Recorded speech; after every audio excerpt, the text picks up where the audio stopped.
Hey everybody, Travis Holzen with Food Forest Abundance, Minnesota, and I'm just going to give you, we're ending day 3 early because my rolls of cardboard that were supposed to be here this morning have not showed up yet, so there's nothing else we can do today. So we got everything mulched up, sheet mulched as far as we could go, and so tomorrow's going to set us back a day. So we're going to start planting on Friday, most likely. Maybe try to get some trees in the ground tomorrow. But it's going to be nice the next 3 days, so we're not hurting for weather. But I'm going to switch you around so you can see what we have done so far.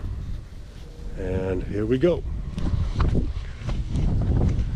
That's what's left of our mulch and our dirt. But here's those are apple tree gilts. We're coming over here, and that's going to be a couple fruit tree gilts in there. And that is this row we just put in today. It's going to be 1, 2, 3, 6 fruit trees, and another fruit tree gilt here. And where these flags are, another fruit tree gilt is there, and then another row here, 20-foot row of fruit trees and nitrogen fixers. And we got another two more gilts here. And then this row, this is going to be a row of berry bushes all the way down, 4 different types of berries.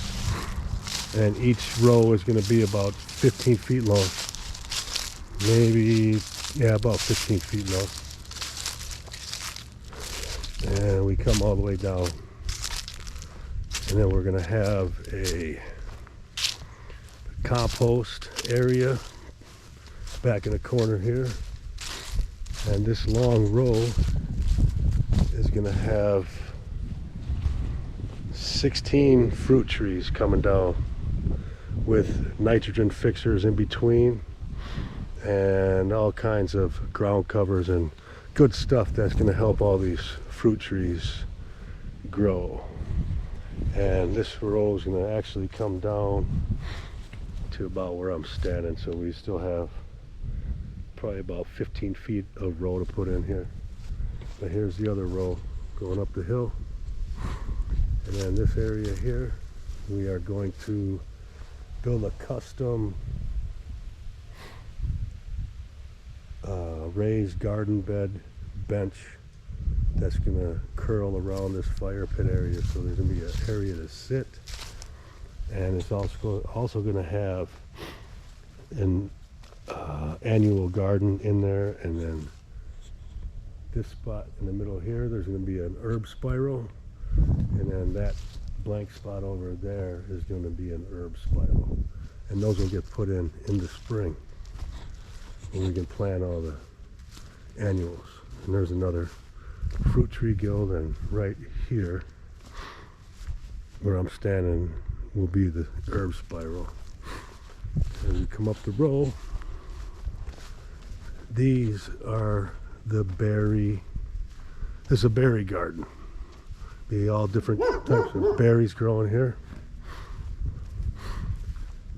And then we will add a water catchment system off of this roof to catch all this water and use that energy and let it flow right into this system. As you can see, everything is basically, it's like a swale. But this was already here, so we're going to use it. And we just let gravity take the water down through this system. So there will never be, whether it rains or not in the summer, there's going to be water in the side of this hill feeding all these plants. And when it gets to be too much water, it's going to let water out. But when there's not enough water, it acts like a sponge and just soaks it up. So